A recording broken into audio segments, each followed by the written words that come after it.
I would truly like for you all to pause the video and take time out to read the disclaimer for this upcoming video. Thank you all so much.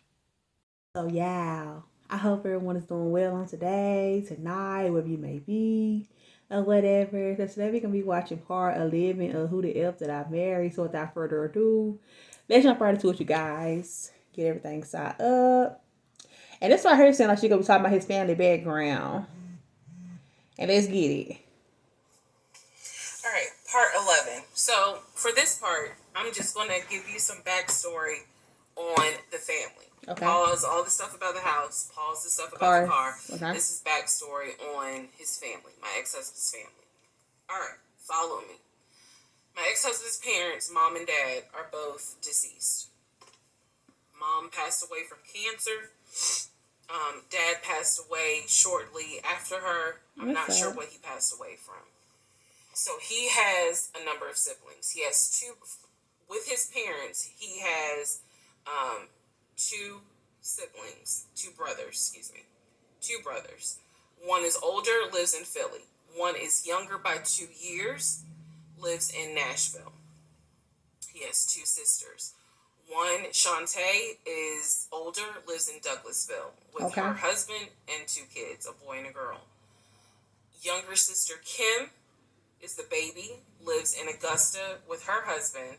Okay, and like the last video, she mentioned like she felt comfortable like mentioning like certain names because like later on she realized these weren't even fake or like even real people. So it kind of has me wondering, are these even real people as well? Cause like I know she met some of them or on the phone and stuff, but it has me wondering about everybody else she's naming though. Like, are these even real people? But I guess we will find out like later on. Worked at, I think he told me, Procter and Gamble. That was the story. He had two half brothers that were through his dad. Okay. One brother lived in Baltimore. The other brother lived in Augusta. The brother that lived in Augusta, I have physically met in person, shook hands, hugged, all that.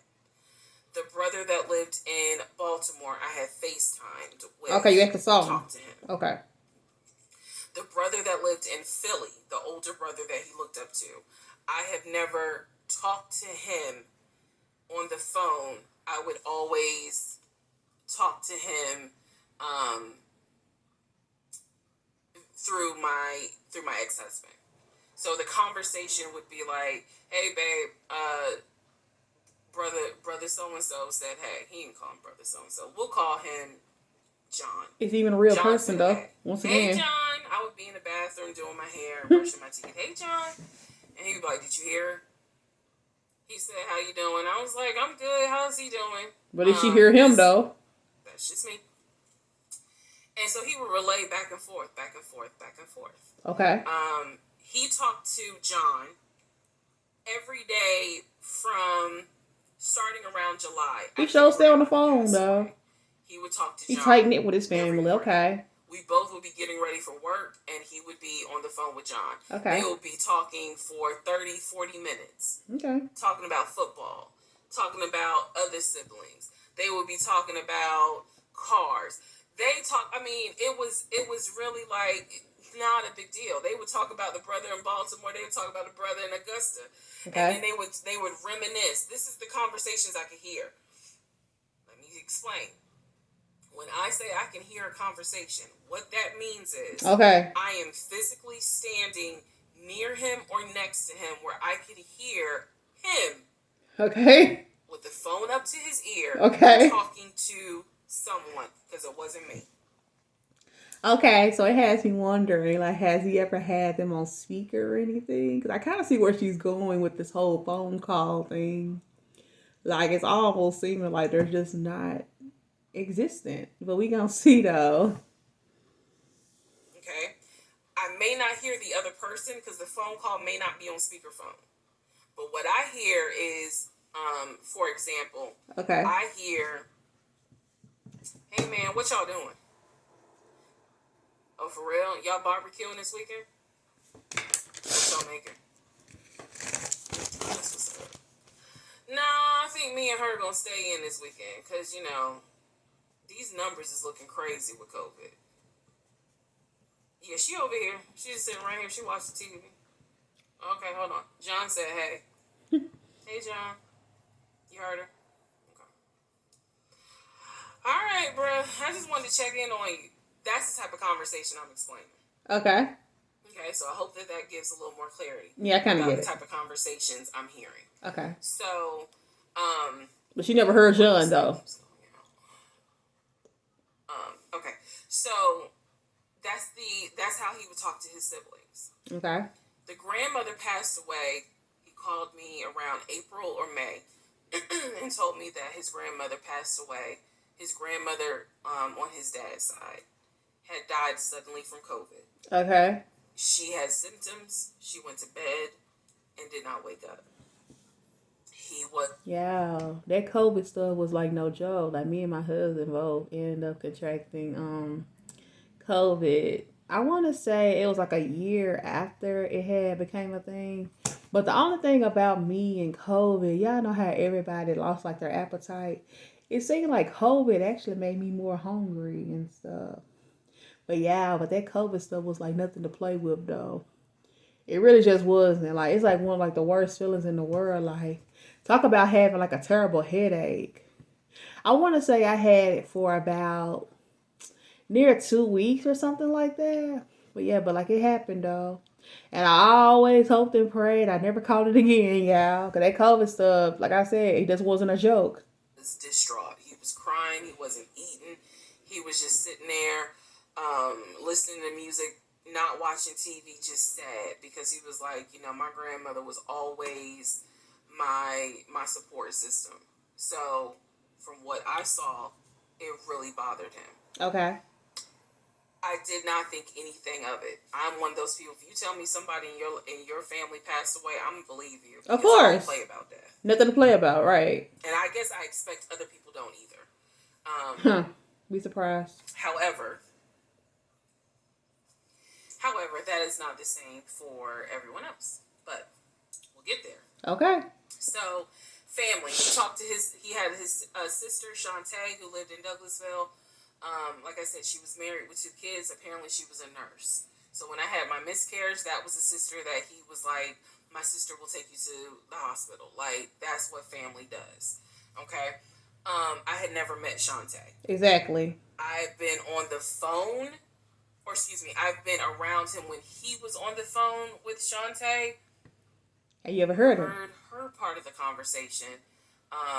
But he would be talking to his sister. That's what he said. That's what it sounded like too. Okay.